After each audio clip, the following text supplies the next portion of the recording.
your life as you knew it will never be the same as it was, and coming to grips with not being able to see that person or to talk to that person,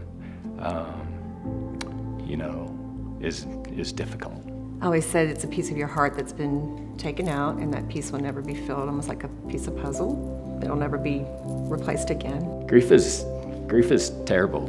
Grief is unlike any other thing that we've ever been through, and I think the loss of a child, because as you're raising your kids, you don't consider that they would precede you in death, and you have dreams, and you see their potential, and the fact that you won't be able to see them fully reach their potential is, it's hard. It's really hard. Grief feels like, only thing I can say is a brokenness. It feels like somebody literally pulled something out of you.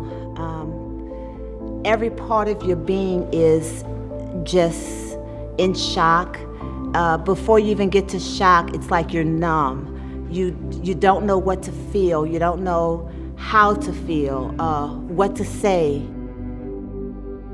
Grief initially, it's the pick up the phone, literally pick up the phone to call about something that Evan did, my son, or something that they'd be proud of me for doing, and realizing that they're not going to answer.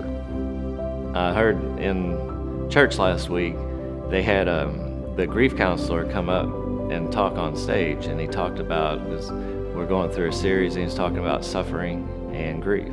And he talked about the 4 stages of grief.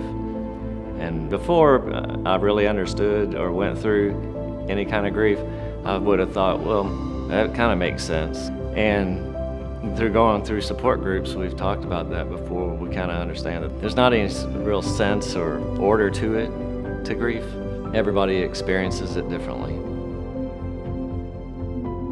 There's so many different emotions that you go through that you don't know that you're going to experience. I went through a few months of just being angry about everything. I went through being numb. Grief to me is the worst pain ever.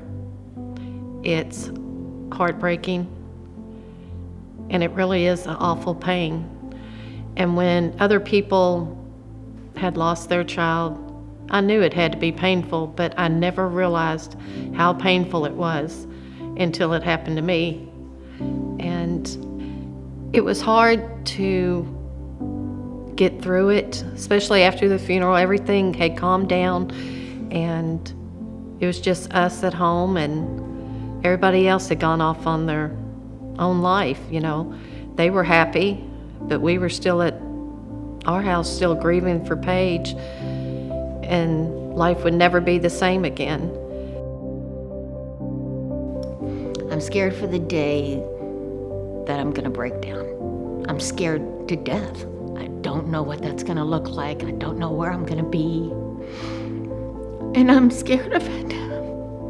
As I sorted out grief losing my parents, which is kind of the cycle of life, even though my mom battled cancer for 5 years and my dad died after a surgery, it was sad and really heartbreaking. But the loss of my husband, number one, love of my life at that time, and number two, to suicide. It was the most confusing, complex situation for me to really process and understand. But in time, and I worked extremely hard, and I learned that you have to work through the grief.